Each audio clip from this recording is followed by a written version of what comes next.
I believe in partnerships wherever we go. I think we should act like partners and we should build communities. And the biggest problems in the world cannot be solved outside of partnership and collaborations. So business partnership actually no different than personal partnership, as in marriage. It's similar. By sharing the burden and also complementing each other, we can achieve way more than what we could have done alone.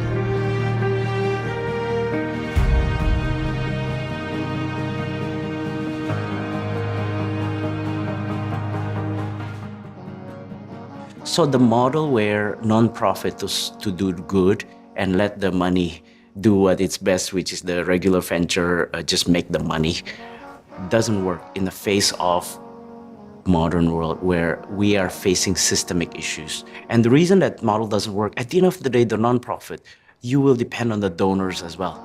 And the donors will depend on some kind of profit engine. It's about bringing back the function of business to the original plan, that business is supposed to be a force for good.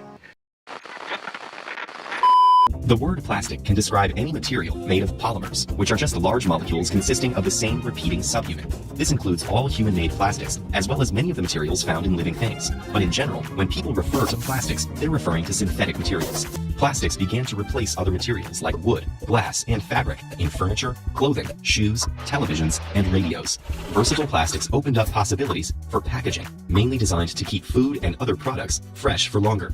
Suddenly, there were plastic garbage bags, stretchy plastic wrap, squeezable plastic bottles, takeaway cartons, and plastic containers for fruit, vegetables, and meat.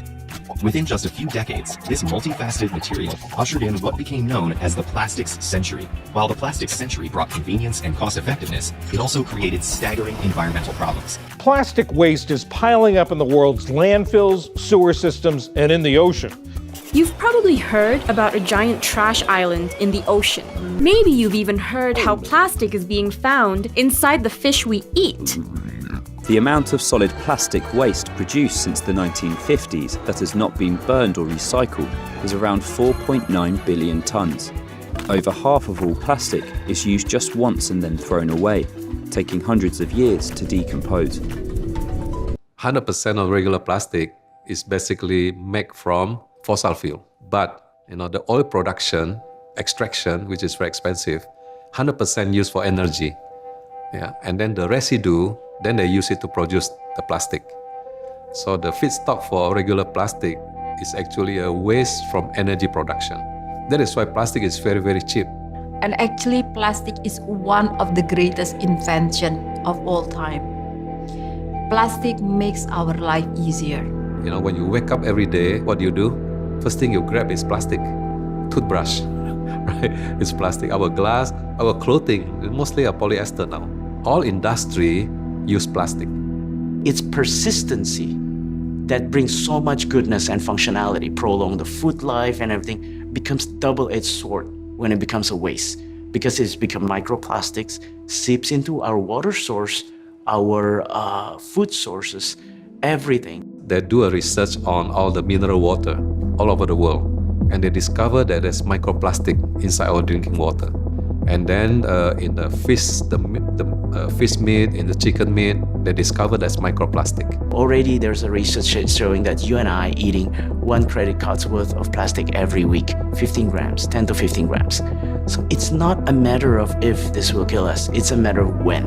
Is it 3 credit cards? Is it 5 credit cards? Before our body are inundated and overwhelmed by these foreign entities coming into our bodies, right? So it's a problem we cannot afford not to solve. So in the life of UN, they declare war on 2 things. 1988, they declare war on climate change, right? And 2017, plastic waste. Greenhope solution is actually, already about reduce, reuse, recycle. We are promoting the 4th R, which is return to earth. This return to earth meaning to make all the plastic can be decomposed. Our war is against plastic waste by making sure that after it becomes waste, it can safely biodegrade. So through the technology, we start the transition of the oil-based or oil and gas-based plastic to bio-based materials. So it's renewable and 30% less carbon using locally sourced materials such as tapioca starch. The end of life of those material will be compostable, home or industrial compostable, as well as biodegradable in landfill, as well as if it accidentally leaks, it still behaves so much better than conventional plastic that turns into microplastic for the longest time. Now, the difference between food and the plastic is the hydrocarbon chain. Okay? So all the food stuff, the hydrocarbon chain is basically less than 100,000 unit. Okay, so if you throw away, the microbe can eat it. Now, the plastic though is hydrocarbon, but the hydrocarbon chain of plastic is 7 million and beyond. And that's why regular plastic take 500 years or 1,000 years to biodegrade. All of our technology promoting that all the plastic material can be eaten by microbe. So this is not going to wait for 100, 200, or even 1,000 years to decompose. We can shorten all the process from hundreds or 1,000 years to only 2 to 5 years. So that is our technology. Sugi and I are longtime friends at church, so we've known each other for a while. And I know that he's a scientist. He's been creating these great technologies. Then he started painting the bigger picture to me, that how the plastic waste pollution is really one of the big, massive environmental challenges. And then he said that God gave him inspiration to create this technology. It's not his, it belongs to God. We have a similar background. He's a lot younger than me, but both of us educated in the US, work in the US, and we don't have to come back. You know, we can just stay in the US, but we come back because of the purpose. That's make us similar, you know. So we are quite idealistic, we're driven by purpose. I'm more the scientist, I'm more the engineer. We need a business consultant, business process, because this is quite a complex and it's a new technology. Me wearing my consultant hats immediately already have like 3 steps to do. So we connected very well with each other. We drawn up a plan. We need to capitalize it, and we need to have a strong values that underpin it, and we can scale it up. And we pray to God that this to be used for God, for that the technology can be adopted and bring the positive impact that it aims to do. So that's how we connected, and we complement each other very well. I think, but the one that bound us together is the purpose. But then the rest is, we have a lot of very deep discussion, iron sharpening iron.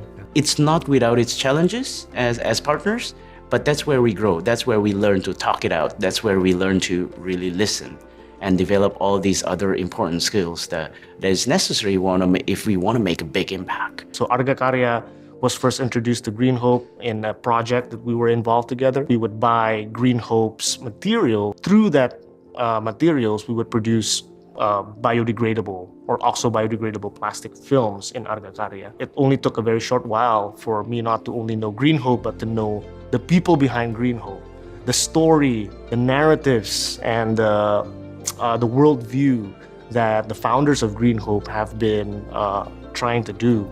And that is where I'm also much more fortunate enough to meet people like Tommy, and the way that he has been also leading Greenhope, and the way that he's also been applying theology at work through this vocation. So it's a special entrepreneur that doesn't need to pursue just their own idea of how they can impact the world in the way that God's called them, but it's a special entrepreneur that can come alongside someone else who's been called in that direction and partner with them in fulfilling their idea. And Tommy came alongside Sugianto to help him actually complete what God had called Sugianto to 10 or 15 years before. So the work that Tommy's doing, there's a humility in Tommy Chiptajaya that's reflected in his willingness to come alongside an older entrepreneur who needed help, who needed a Tommy in his life to help him move the idea forward. So it's not about Tommy. It's about Tommy fulfilling his mission by actually partnering with someone and helping that individual advance the work that God had called them to do. At that time when I graduated, I learned about the cultural mandate, about the creation, about the genesis, starting with a garden, ending with a city, and how we evolve creating culture, how we have to have a redemptive because of the sin, how the original mandate is actually not to introduce people to Christ. Everybody know God back then. The original mandate is to work and become a really God's representative on the planet, right? His steward, his ambassador to the creation. And that's such an exciting mandate. When I discovered that, I feel like I was so thrilled. That means God respect, appreciate, and want to use my entire being, not just spiritual, but also emotion and physical and all my skills. To be very honest, I was not a greenie or whatever. I don't think I'm a greenie also today. I'm just a person who really wants to live the way God wants us to live in the middle of His creation. So it's just a natural outcome. Even since coming back to Indonesia, it's a faith journey. And meeting Tommy, forming Greenhope 6 years ago, is take us even deeper. Life with a purpose, right? Especially the purpose that is coming from the Maker, coming from God. You know, and the Bible also tell us that we are all given a purpose even before the foundation of the world, right? The true happiness and joy is if you done that, if you discover your purpose. And to know that, to know the purpose is to know Him. I'm very excited with Greenhope because it becomes a place where I manifest my faith, my skill, my faith that God creates in the Genesis, right? He creates the planet, the world, He gives it to us. We need to care and work at it. So we need to do that, and Greenhope is a manifestation of that mission. And through Greenhope, we're trying to bring back the original purpose of business, which is to create goods and service that bring goodness to the society. I get so many questions about why I'm doing this, and I can share my faith in the process as well. I think that Greenhope can truly be a vessel for blessings for all, through first and foremost from our output, our innovation, so all the customers and the planet benefits, and the farmers benefit. The employees will be rewarded too greatly, and we will be growing and growing in our impact.